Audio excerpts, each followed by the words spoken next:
Crônicas do Amanhecer, por Feijão Centro Espírita Allan Kardec de Balneário Gaivota, 2 de fevereiro de 2021. Detido na Rússia líder religioso que diz ser a reencarnação de Jesus. De acordo com as imagens divulgadas pelo jornal The Guardian, vários agentes da polícia, armados e mascarados, detiveram Sergei Torup, conhecido pelos seus seguidores por Vissarion, na região de Krasnoyarsk, na Sibéria, onde instalou uma comunidade. O antigo polícia de trânsito, de 59 anos, fundador da Igreja do Último Testamento, há 3 décadas, vai ser acusado de gerir uma organização religiosa ilegal. As autoridades russas alegam que este culto extorquiu os seguidores e sujeitou-os a abusos emocionais, acrescenta o jornal britânico.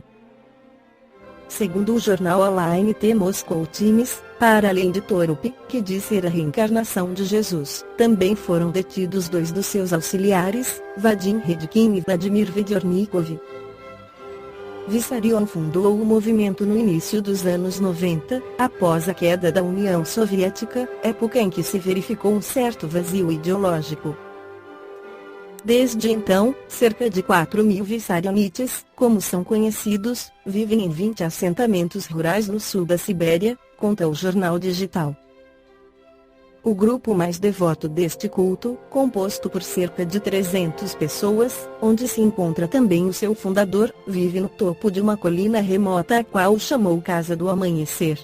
De acordo com o Espírito Emmanuel, o livro A Caminho da Luz psicografado por Francisco Cândido Xavier, rezam as tradições do mundo espiritual que na direção de todos os fenômenos, do nosso sistema, existe uma comunidade de espíritos puros e eleitos pelo Senhor Supremo do Universo, em cujas mãos se conservam as rédeas diretoras da vida de todas as coletividades planetárias. Essa comunidade de seres angélicos e perfeitos, da qual é Jesus um dos membros divinos, ao que nos foi dado saber, apenas já se reuniu, nas proximidades da Terra, para a solução de problemas decisivos da organização e da direção do nosso planeta, por 2 vezes no curso dos milênios conhecidos. A primeira, verificou-se quando o orbe terrestre se desprendia da nebulosa solar, a fim de que se lançassem, no tempo e no espaço, as balizas do nosso sistema cosmogônico e os pródromos da vida na matéria em ignição, do planeta, e a segunda, quando se decidia a vinda do Senhor à face da Terra, trazendo à família humana a lição imortal do seu evangelho de amor e redenção. Allan Kardec no Livro dos Espíritos esclarece sobre essa classe de espíritos na questão 113. Primeira classe.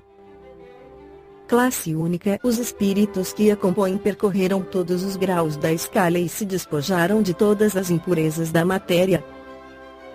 Tendo alcançado a soma de perfeição de que é suscetível a criatura, não tem mais que sofrer provas, nem expiações.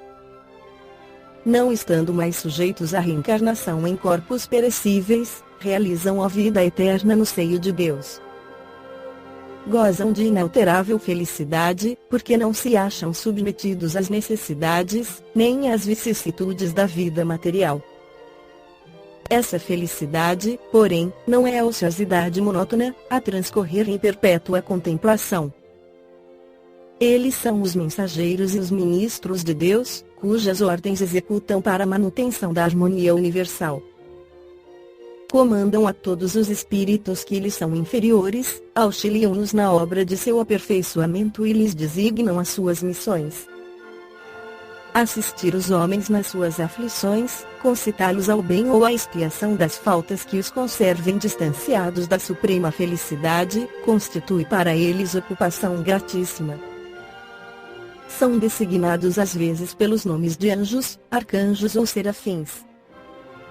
Podem os homens pôr-se em comunicação com eles, mas extremamente presunçoso seria aquele que pretendesse tê-los constantemente às suas ordens.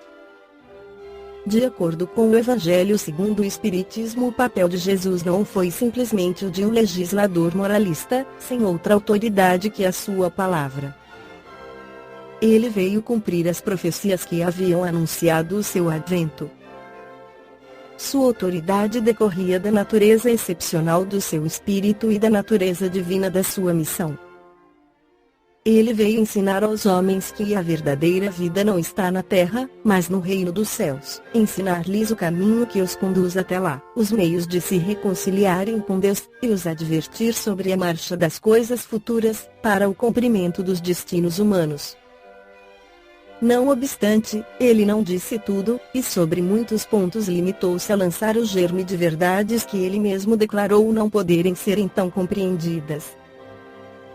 Falou de tudo, mas em termos mais ou menos claros, de maneira que, para entender o sentido oculto de certas palavras, era preciso que novas ideias e novos conhecimentos viessem dar-nos a chave.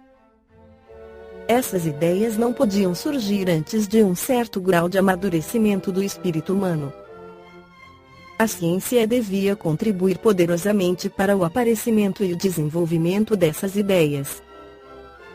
Era preciso, pois, dar tempo à ciência para progredir. Esta foi a crônica do amanhecer de 2 de fevereiro de 2021. Por Feijão Centro Espírita Allan Kardec de Balneário Gaivota. Que a paz esteja com todos.